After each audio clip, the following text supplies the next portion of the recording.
everyone, and welcome back to Inside College Admissions, a Scoir podcast. We're excited for you to join us today for another conversation in our Deans of Admission series.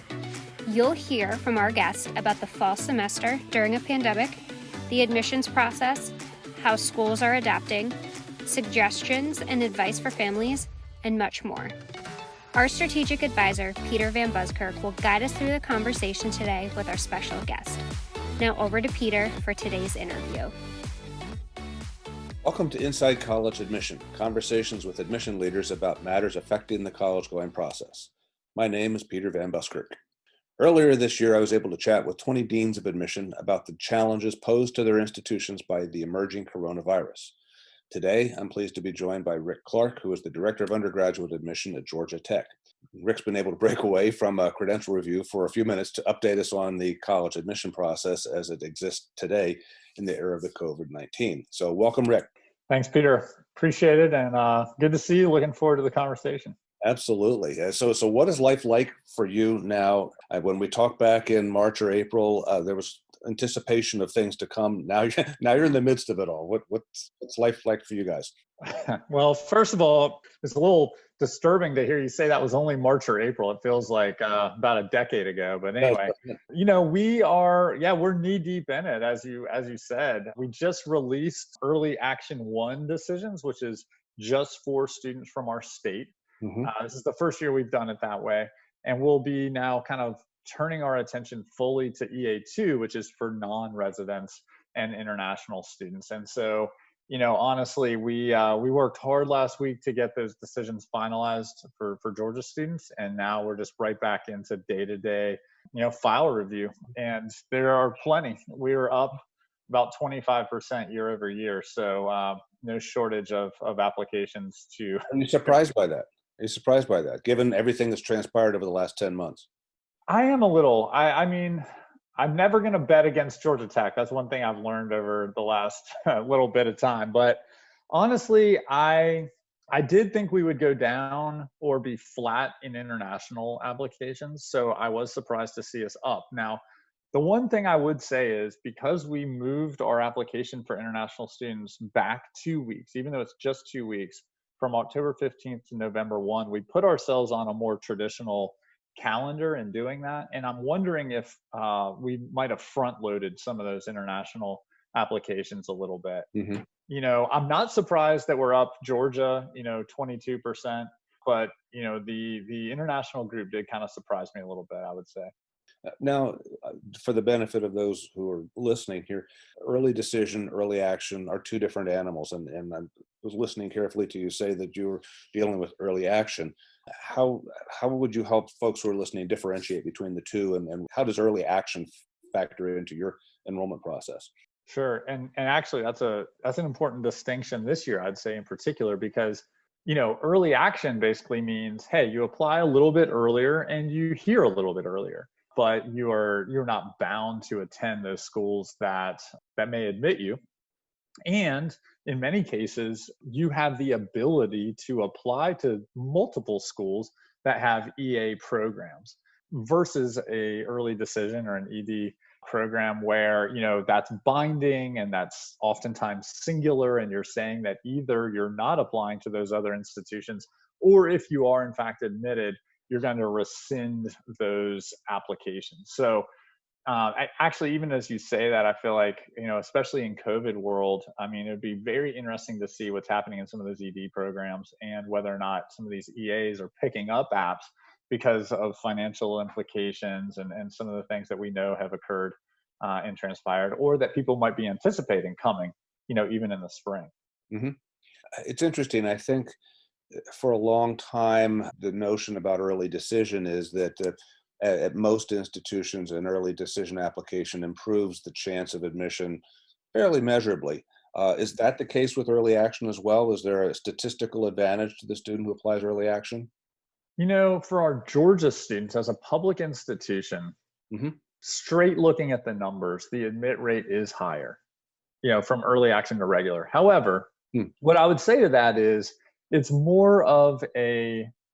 just more of the fact that you have talented students in the state who know that this might either be their first choice or because, as you said earlier, it's not binding. Why not? I'm going to apply anyway. I feel good about my record and my credentials. I'm going to go ahead and put it out there. Now, I'm kind of glad in some ways that we've separated out this year EA1 and 2, because in some ways before, people, and especially out-of-state students, would look at those EA numbers, and the Georgia students were actually inflating the admit rate. And so there was more of a gap between early action and regular decision that I think you'll see this year, because now what you've got is just non-residents and international in EA2. And that, I believe that gap will probably be less going forward. And so that'll make for, I think, better conversations. And even if people are just looking at the numbers. In fact, I wrote a blog a couple weeks ago, kind of comparing admissions with elections, and how you should never take one number at face value, and you always have to ask questions upon questions with any one number, right? I would imagine that you're uniquely positioned to write that blog right now too. Man, I'll tell you what, no shortage of robocalls coming in here in Georgia right now. That's for sure. I'll bet. Well, with regard to the applicant process this year, the test option has become a big deal. Tell us how that's working for you, especially through the early reads so far. Yeah. Well, ironically, I thought by going test optional, we'd be talking about testing less. Really? That has not turned out to be the case. It feels like going test optional has only added to people's questions surrounding testing and what should we do, and does it really mean optional, and do I have a better chance, but do I really, kind of wink wink, nod nod, what can you tell me when everybody else isn't listening? So far what we've seen is that of our applicants, about 31% have said, I want to be reviewed without my tests. All right. Now, do they have them and just don't want us to look at them? Could they not get them at all? I don't know. That number there, again, back to this idea of numbers within the numbers, our Georgia students are closer to 40%. They're at about 38, 39% of those saying they want to be reviewed without their scores. And so again, hard to know. I mean, we've had plenty of testing centers canceled in our state. It could be that they don't have them at all, or it could be that they're thinking, well, great, Georgia Tech is a place I want to go. I don't need to sweat trying to get this test, and I'm not going to, worry about that. What I've found interesting is if you look at first generation students, that number of students overall, both for Georgia and outside the state, is closer to 50. I think we're at 55 or 57% saying they do not want us to look at scores. So, I think that speaks a little bit to access. It speaks a little bit to counseling. There's a lot we can certainly talk about or read into that gap in preference, on whether or not they want us to look at their scores. Now, you say you're fielding a lot of questions about testing. Would one of those questions sound like, well, won't you assume my scores are low if I don't send them in? Yeah, absolutely. That's right. How do you reassure that family?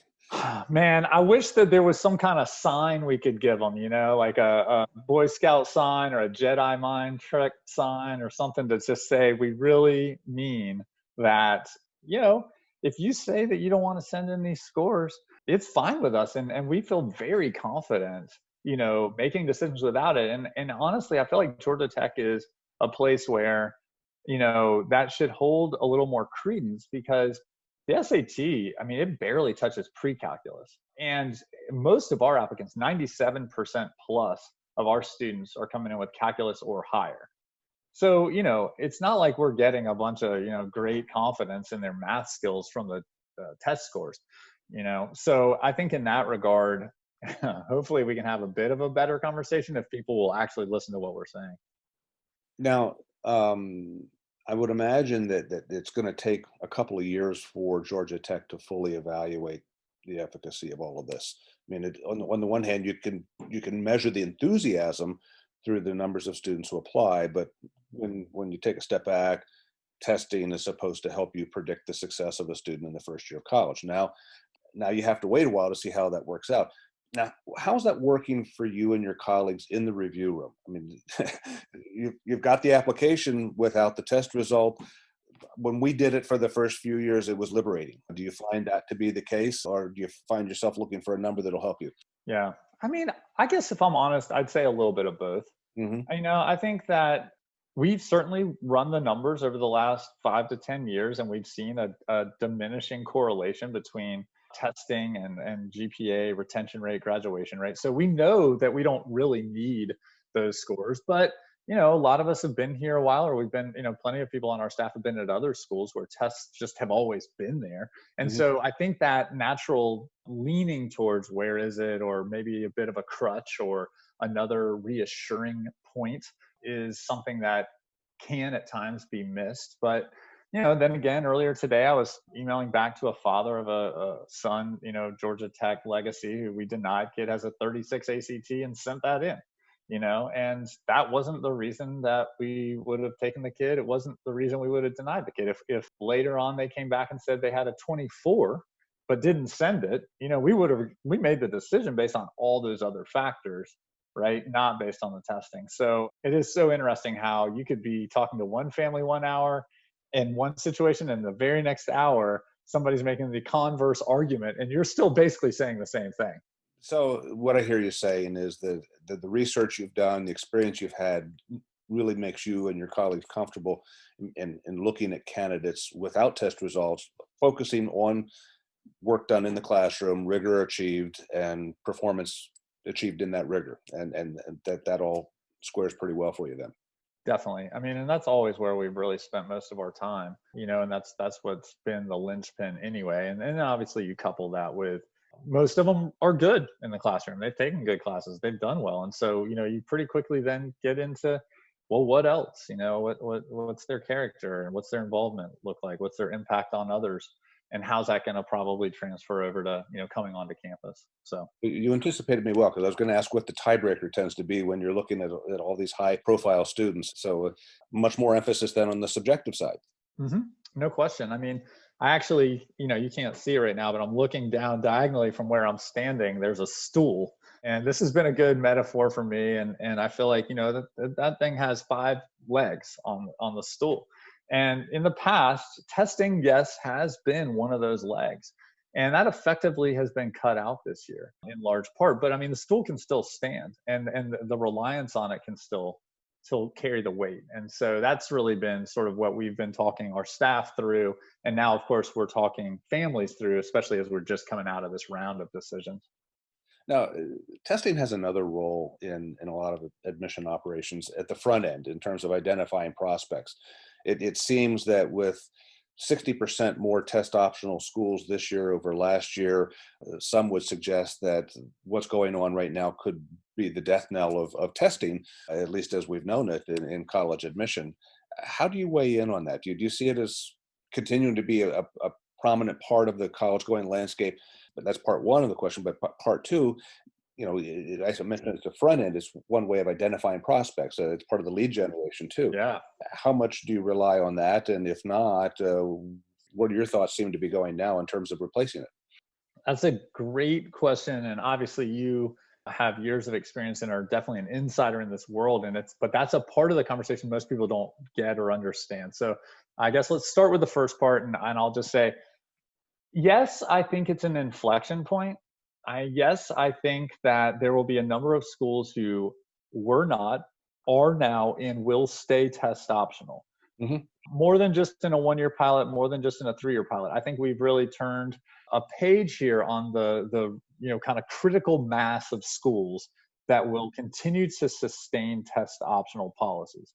That said, my own personal agenda or desires aside, I don't think that this is the death knell to testing in America, and for a couple quick reasons. One, public systems, I believe, especially in the South, just because that's my kind of culture and environment. I can't say that it's totally untrue other places, just what I'm most familiar with. I believe once testing centers are again accessible and available, mm-hmm. they're gonna go right back to having their systems require those tests. For whether it be for merit scholarships, whether it be for lottery-driven scholarships like we have here in our state, whether it be because of the strong lobbying groups that the testing agencies have, whether it just be because as Americans that's deeply ingrained in our culture. All those things to me point to testing sort of coming back in a way that some don't believe is really going to be the case. So I guess in some ways I would counter some of those arguments. On the second side, I think that you're right. There's nothing that really replaces the type of funnel, the big kind of funnel dump, if you will, Right. that testing can give you. Wrong or right, I don't know where that gets replaced. I mean, I'm sure you're very familiar, and a lot of folks obviously sitting in seats like mine around the country will talk about, the surveys that are out there, and the various testings, or not testing, but the lead sources that are out there. That actually, not for Georgia Tech so much, but I do think that's a bit unfortunate, and I don't know what the replacement's going to be there. And I think in that sense, testing isn't terrible, and there's some value in helping kids see a bigger landscape because of the fact that schools will put money into buying names, sending information to them, and starting to give them invitations to programs, starting to tell them about everything they have to offer. That's all good stuff. And I don't know, if testing were to be deeply threatened, then I think we have an issue when it comes to prospecting. But as I just said earlier, I don't think testing's going away. It's going to go away. It might look different, but it's probably not going to go away. Yeah. And you mentioned the public institutions and some of the large public networks of institutions in states in the South and across the country. Turning them around away from a test reliant system would be like having a cruise liner you turn around in the harbor. It just doesn't happen very easily. No. So another matter that might be popping up for you maybe more than usual has to do, especially this year, with cost and affordability. Are you finding families are approaching the process with more trepidation, having been through the ringer in 2020? And of course, we encourage them to fill out the FAFSA to get started, but the FAFSA doesn't help them much because that's looking at 2019. Yeah, exactly. It's kind of, yeah, the whole prior year thing was built on things don't change too much, right? Right. So how's that playing out for folks who are looking at Georgia Tech? Well, so, I mean, thinking broadly and in the macro, of course, there's been a lot of information out there lately about FAFSA, completion and certain, just even those starting a FAFSA, those numbers are down drastically. So across the country, we know, at least at this point in the cycle, we have a problem. Mm-hmm. And that's disconcerting. And I think, as too many things, that affects those at the lower SES levels to an even greater extent. So we have an equity gap that's broadening in that regard from the data we can see so far. Georgia Tech particularly, I would point back to this idea of applications from in-state students are up. Most of my peers at either well-known publics around the country or flagships around the country are also seeing the same thing, that resident apps are up. And I think in some ways that points back to a bit of what we're talking about, which is, there could be a mindset that is more proximal to where they live, mm-hmm. based either on cost, but I think there's other, impacts and influencers coming in there. For instance, access to medical care and familiarity with your radius and all the things that COVID is making us think about in a different way. So I do think it's economic and I do think it's financial, but I also wouldn't say that there aren't other influencers that are probably moving those numbers up a bit. We built in our model a higher yield for in-state students, and that is taking those type of factors into account.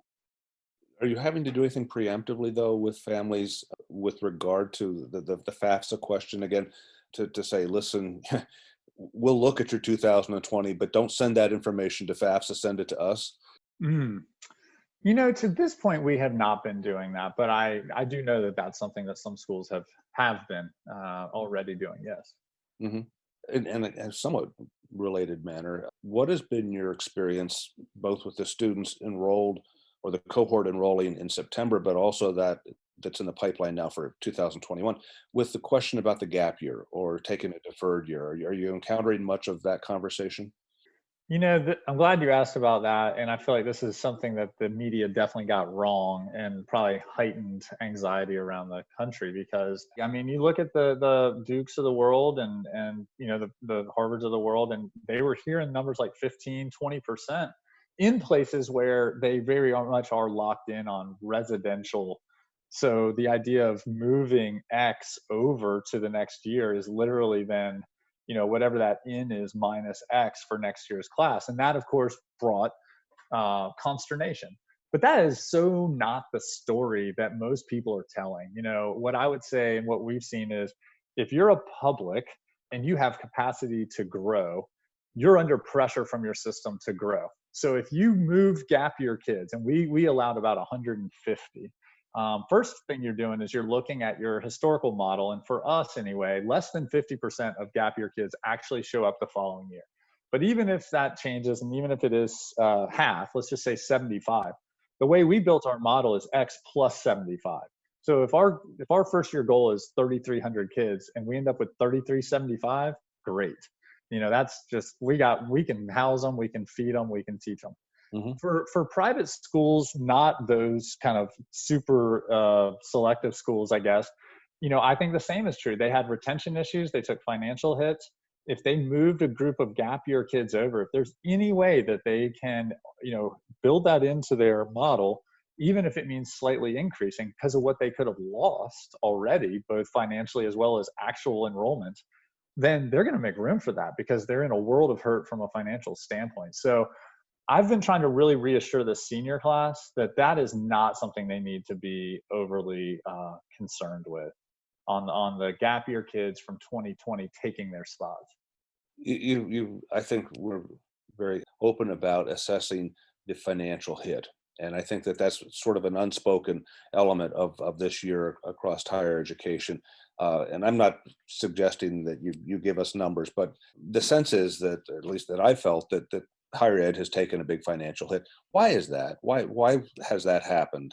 There are program costs. There are a lot of factors that come into play. But could you help us maybe understand why that would happen? Yeah, I mean, obviously, in addition to tuition dollars, which are big, there's no doubt about that. The thing that I think a lot of people don't think about is auxiliaries, in many cases are a big way to generate revenue. So when you talk about enrollment, you're not just counting on their actual tuition dollars, you're talking about them living on campus, right? And so you're making money off of housing. And, for us, we're usually running at like a 97 to 98% occupancy rate. In the fall, we were at 57 or 58, right? So you already took a big hit there.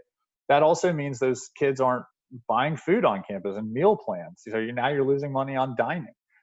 They're not parking on campus. They're not buying parking passes. They're not getting parking tickets. All these things, right, that normally happen that come into the coffers of these colleges. And that's not even, of course, to mention the concentric circle of the surrounding community that's also taking a big hit. So even if you pivoted online and your enrollment looks the same as it did the year before, that does not mean that you're still bringing in as much money as you did the year before because of those auxiliaries, not to mention other factors too. Well, that pivot was expensive as well. Oh yeah. Just to go online. And so I think that that's sort of an untold story of this last year as well. And my sense is that colleges and universities across the board are probably going to, if you will, over admit a little bit to make sure that the class is there, and to make sure then that the revenue is there too. And that's exactly what you're speaking to. Let's talk a little bit about how your staff has managed the last 6 to 8 months in terms of maintaining a relationship or connection with the students you're trying to recruit now, trying to bring into that applicant pool. Things aren't the same. Your campus probably is not open, or at least not open to the extent you'd like it to be, et cetera. Things have changed. Yeah, that's right.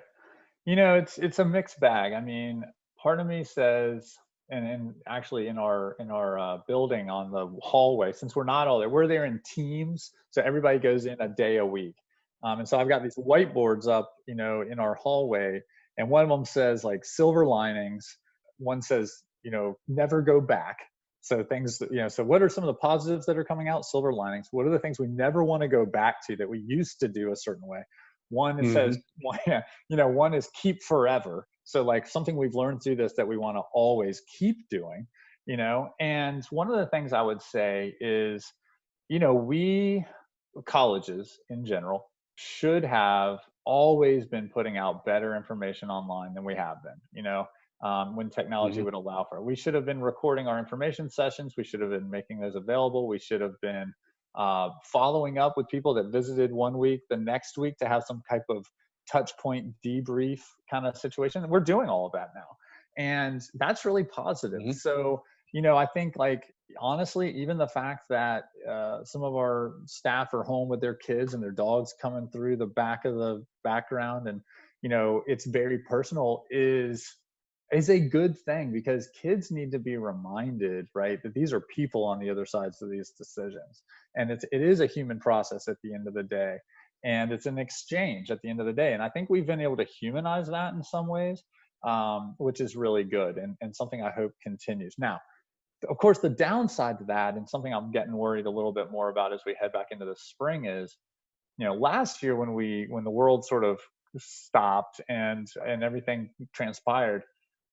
Granted, we had just released admission decisions, but a lot of our admitted kids had already visited campus as prospective students or as applicants. Mhm. And this year, if you look at that percentage this year, right now, I think it's at like 40% lower than it was last year, because they would have done that as juniors and largely in the spring. And so, on a yield side, I don't think that's great. And if we can't reopen in the way we would like to in the spring, I do have some concerns about that for yield, especially from distance. Not so much the kids from our state, but going beyond that.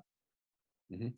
When you say reopen as you'd like to, what is the current status of your campus now, Right instructionally? now, instructionally, we have been a blend in the fall of online. And if you wanted to build a purely online schedule, you pretty much could do that. We had in-person courses, but most students did not have a purely in-person schedule. I think something like 60% of our students had a combination of the two. That was either in person or online. Yeah. Our goal for the spring is to have more in person. We are at about, I think, 10% or 12% were purely in person. We'd like to see that number go up, but as with everything these days, right, we got to watch health and other cases. So. Well, it's interesting. I think that 10 months ago, there was great consternation about what's going on in the world, and the uncertainty, I think, was causing people to kind of pull in their wings and not venture much. But now I think there's, after 10 months of that, there's a real eagerness to get back out and resume. And in so many ways, but not the least of which is the kids want to go to college now.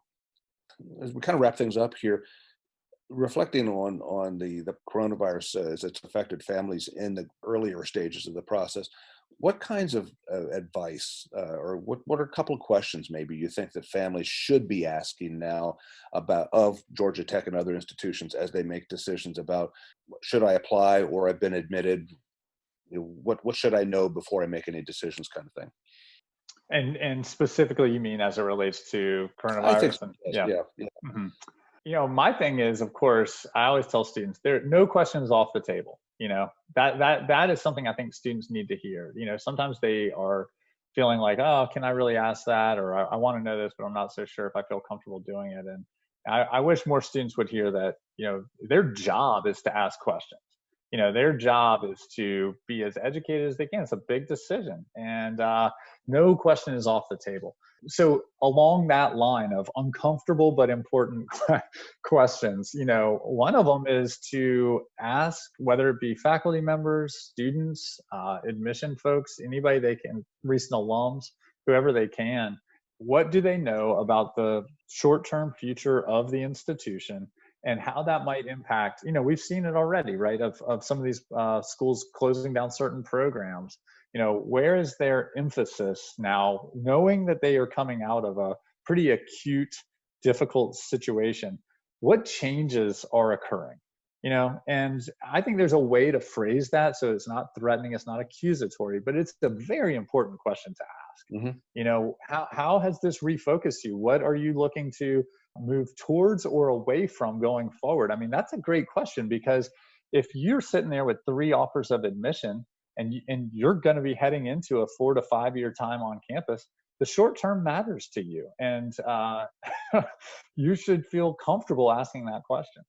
I'm so glad you said that, because what kids are looking at right now in terms of the short term uh, doesn't resemble in any way what their older sibling might have looked at, or their neighbor might have looked at, their parent might have looked at. It's a very, very different animal. And I think that's a really good question. So thanks very much, Rick, for that insight. This has been great. I've really enjoyed getting to hear what's going on your campus, and you give me reason for optimism that this thing's going to move forward in some pretty positive ways. It sounds like your early action group is a pretty healthy one for you, and that your enrollment building is going on as planned. So good luck to you and your colleagues in that way. But thanks so much for joining us today. I hope all of you have been able to listen in on this session, find this information useful and insightful as you make your plans for college. Good luck with your college planning.